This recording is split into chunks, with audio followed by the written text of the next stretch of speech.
大家好，今天是2023年4月6号，狗狗币这2天是继续回调，也没有多少利润可以数反而是利润在回撤。或者今天来跟大家聊一下，狗狗币钱包地址排名是有很多逻辑关系现象在里面，有可能全部都是马斯克在那边操作的。等下来跟大家讲，到底有没有可能在出货，还是我个人观点，其实有可能是在震荡包括昨天也是有跟大家讲，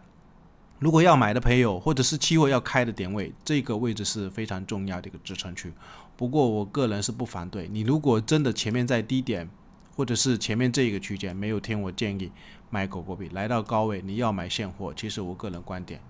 该买还是可以买。或者等下来跟大家聊一下，那现在比特币盘整到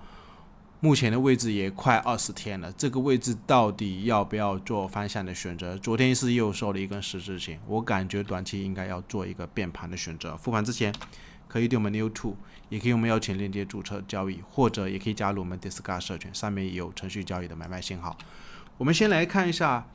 狗狗币吧。狗狗币其实形态是这样子昨天是有跟大家聊到，这个位置它是一个很大的一个 N 型，它这个收盘价位置我也不确定到底是这一个上影线，还是说这个位置会有一个支撑区。但是现在压回来，如果要买的朋友，我是不反对现货，你要买该买还是要买因为目前有可能是在缩量震荡，然后这个位置的支撑我们去留意一下，它是在前面马斯克收购推特以后这边跌回来这边其实有一个 N 型的整理区，后面是有一个高点在破位，我们拉一条直线过去，就是这个 N 型的高位差不多也是目前一个很重要的支撑区。至于后面挖坑的位置，这个位置当时是有发现，就是那一个排名第5的钱包地址是首次从那个罗宾汉，我们可以观察一下，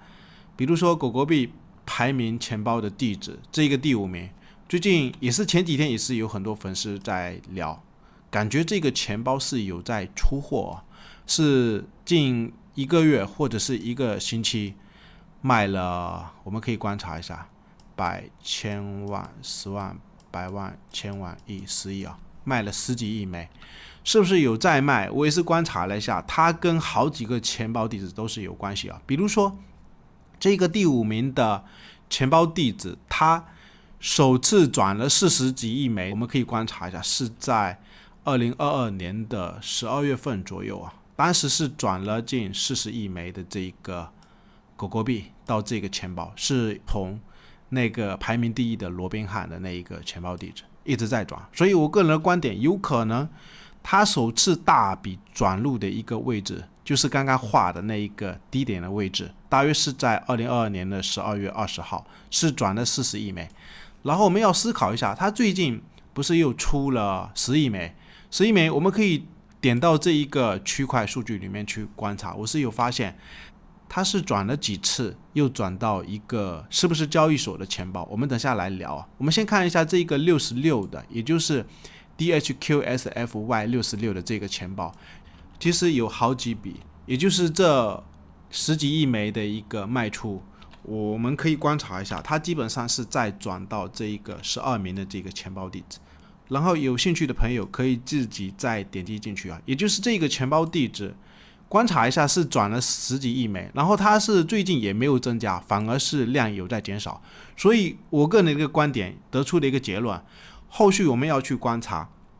第5名的钱包跟第1名的这一个钱包地址是有关联的，因为40几亿枚12月20号的时候就是从第1名的转到这个第5名的。我个人的观点不排除全部都是马斯克在操作，因为以前更早之前也是有怀疑这个持仓量在24左右的这个狗狗币的钱包地址，现在很多人也是讲是罗宾汉那个经纪商，但是我个人观点有可能基本上大举的数量有可能就是马斯克的，然后现在要卖出，后续如果他们要卖出，有可能是先转到这个12名的钱包，然后再转到，我们可以观察一下，你去点那个12名最近卖出的区块数据它是又转移到这个69名的这个钱包地址。这个钱包地址不知道朋友们有没有知道，它这个钱包是不是哪一个交易所的钱包？有知道的话可以在评论区打出来。所以得出一个结论，目前的话其实他们的持仓量还是非常的大我们可以观察一下，目前第5名的话，持仓还是30几亿枚，而且这一个罗宾汉的这个目前的持仓也没怎么动啊，所以我个人的观点，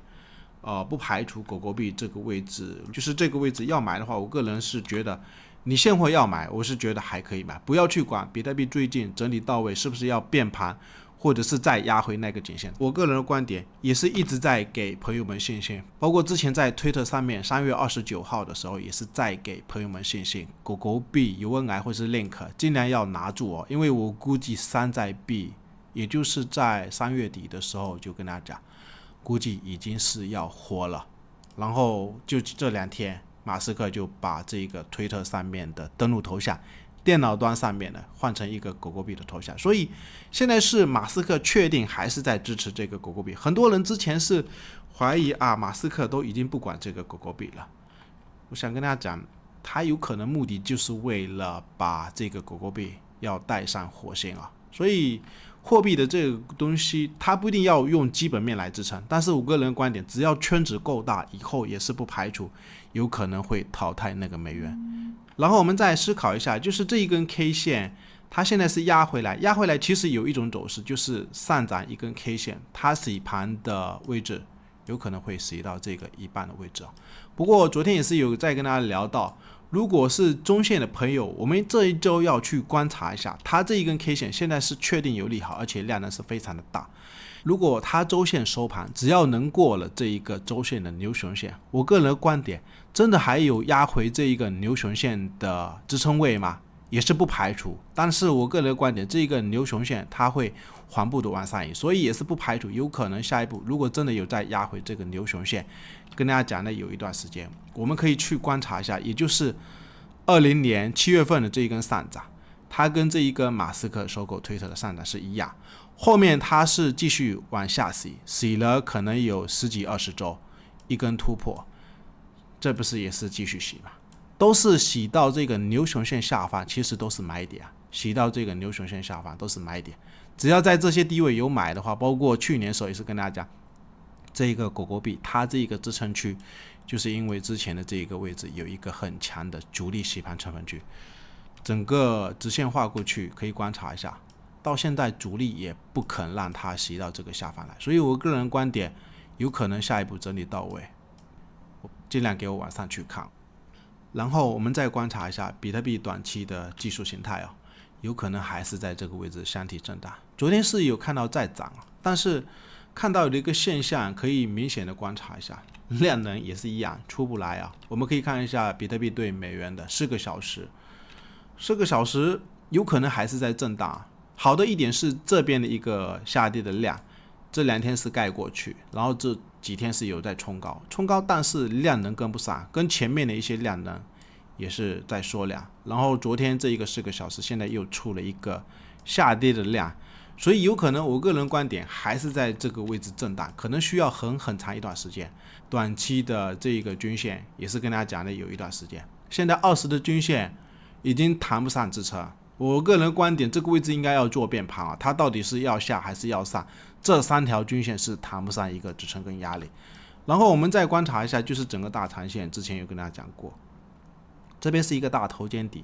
它突破从来都没有压回过这个颈线来确认，所以中线的朋友观察一下还有没有可能压回这个25000，但是我个人的观点估计不一定会压得这么深，因为这个高点的位置，当时这边上影线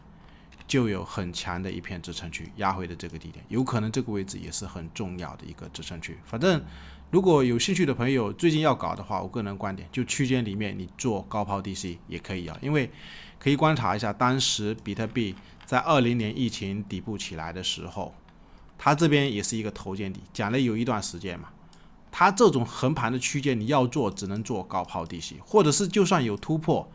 也是只能做高抛低吸，甚至压回来再确认这一个颈线的支撑位，这个位置才是很重要的一个买点。所以目前的形态也是一样，尽量观察吧，这几天比特币有可能还是在震荡，最后还是一样可以对没有图。